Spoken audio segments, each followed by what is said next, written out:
नमस्कार। दुनिया के सभी शिव भक्तों को मेरा नमन।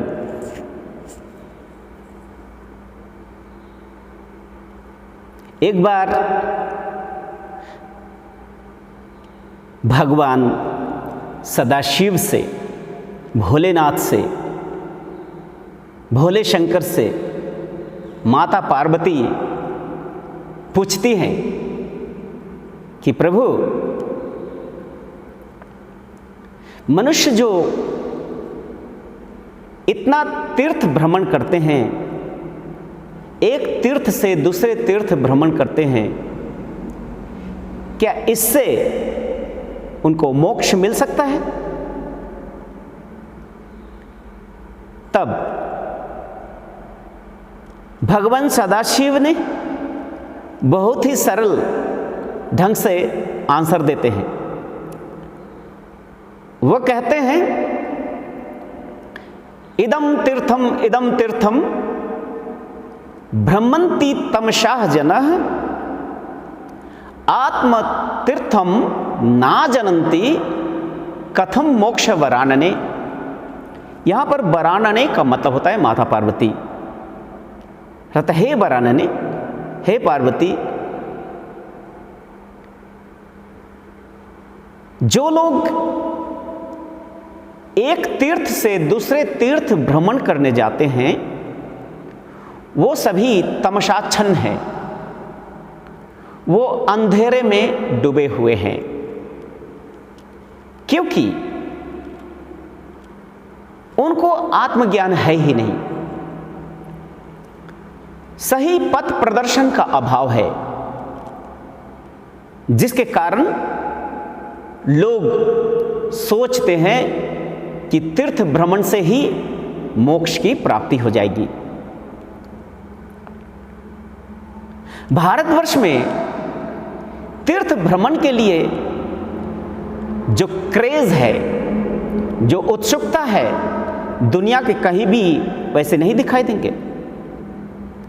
प्रायः हर व्यक्ति, हर धर्म प्रवण व्यक्ति तीर्थ स्थान भ्रमण करना चाहते हैं। अगर बुजुर्ग हैं तो अपने बच्चों के साथ तीर्थ भ्रमण जाते हैं। अगर कोई अंधा है तो पंडों के गमछे से अपने हाथ को बांधकर तीर्थ भ्रमण करते हैं। कोई अगर हैंडीकैप्ड है तो वो कार या टैक्सी के माध्यम से तीर्थ भ्रमण कर जाते हैं। यहाँ तक कि अपने जमीन जायदाद को बेचकर भी लोग तीर्थ भ्रमण करने जाते हैं, क्योंकि ईश्वरीय भावना तो हर मनुष्य के मन में है। और ये भावनाएं तब से है जब से मनुष्य के मन में ईश्वर के प्रति आस्था या विश्वास जगी है। किंतु इस शुभ भावनाओं को शोषक धर्म व्यवसायी अपने धंधा बना लिए हैं। इस सूक्ष्म भावनाओं को, इस शुभ भावनाओं को अगर बढ़िया से सही डायरेक्शन दिया जाए तो सचमुच में हर व्यक्ति मोक्ष और परम पद के अधिकारी हो सकते हैं। इसीलिए यहां पर सदाशिव क्या कहते हैं तीर्थ के बारे में, भोलेनाथ क्या कहते हैं, ये जान लेते हैं। उनका कहना है, तीर्थ शब्द जो है, तीर जोड़ अस्था जोड़ ड प्रत्यय करके तीर्थ शब्द हुआ है। अर्थात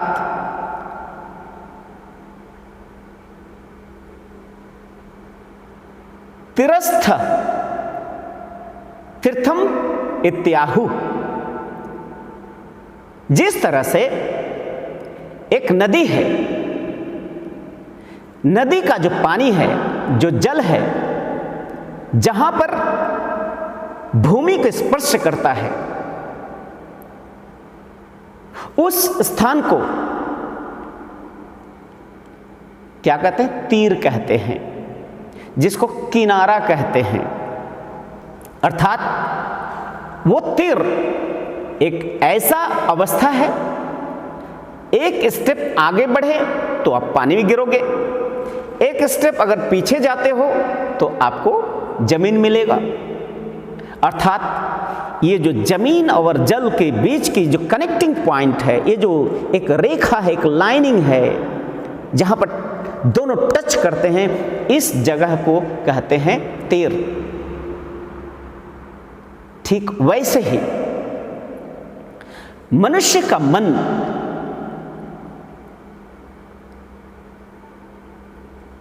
का जो तीर्थ स्थल यहां है, इसको आज्ञा चक्र कहते हैं। अर्थात जड़ जगत की समाप्ति और मन की स्थिति, इसके लिए इस जगह को त्रिवेणी संगम भी कहते हैं। ईड़ा पिंगला सुषुम्ना तीनों यहीं पर आके मिलते हैं। और इससे थोड़ा सा ऊपर ये है मनोजगत, और मन जहां समाप्त होता है और आत्मिक जगत शुरू होती है, मन जहां आत्मा को टच कर रहा है, वैसी अवस्था जहां पर ईड़ा पिंगला सुषुम्ना, गंगा जमुना सरस्वती ये नदी जाकर मर्ज करती हैं, वो है सहस्रार चक्र। सहस्रार चक्र आध्यात्मिक चक्र है। अर्थात ये जो तीर है, ये जो नदी है, मन है, इस भाव सागर, ये क्या है? मन ही हमारा भाव सागर है। मन को भाव सागर इसीलिए कहते हैं क्योंकि मनुष्य का मन ही बंधन और मोक्ष का कारण होता है। मन ही शुभ कर्मों में बिजी होते हैं, व्यस्त रहता है, मन ही अशुभ कर्मों में व्यस्त रहता है। मन ही बंधन का कारण बनता है, मन ही मुक्ति का कारण बनता है। अर्थात ये मन ही भाव सागर है, भाव सागर है। और इस भाव सागर को पार करके जहाँ पर ये तीनों नदियाँ ईड़ा पिंगला सुषुम्ना, गंगा जमुना सरस्वती मर्ज कर जाती है, वो सहस्रार चक्र वही है त्रिवेणी स्नान, वही है गंगा स्नान। अर्थात उसी को कहते त्रिवेणी स्नान। किंतु समाज में शोषक विप्र वर्ग ने मनुष्य को अंतर जगत में चलाने के बजाय, परिचालित करने के बजाय मनुष्य को बाहरी दुनिया में सारे तीर्थों को दर्शाया है। अंदर में जितने सारे चीजें उसको बाहर में प्रदर्शन करके सबको बहिर्मुखी गति दिया है। धर्म का गति अंतर्मुखी होता है।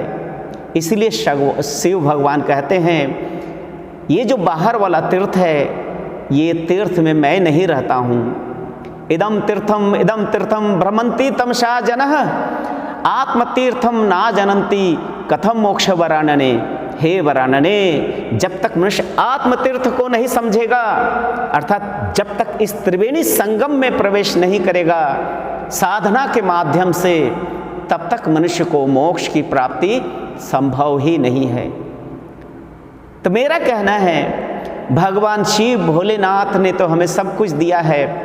थोड़ी सी बुद्धि, थोड़ी सी विवेक, थोड़ा सा अगर आप जग जाएं तमसा से, अंधविश्वास से, तो देखेंगे भगवान सदाशिव आपके अंदर में है, आपके इतने निकट है कि जितने निकट दुनिया में कोई भी चीज़ नहीं है, वो उतने ही निकट है जिस उस आपका जो अपनापन है, आपका ऑननेस है, उससे भी निकट वो है।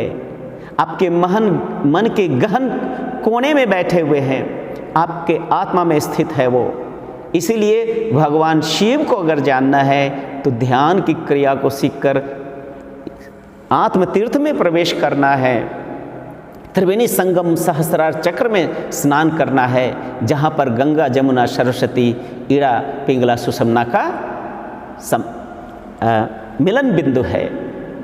इसलिए संकल्पात्मक, विकल्पात्मक, जो भी भावनाएं हैं उसका जो उच्च और आत्मीय प्रशांति का जो बीच का जो स्वर्ण रेखा है, सुवर्ण रेखा, सिल्वर लाइन, वही है तीर्थ। उसी तीर्थ में सबको जाना है, बाकी सब भ्रम है। इस भ्रम में ना पड़े, प्रगति के पथ पे चलने के लिए बुद्धि विवेक का प्रयोग करें। चलें हम लोग अपने आत्म तीर्थ में साधना ज्ञान के माध्यम से। धन्यवाद, नमस्कार।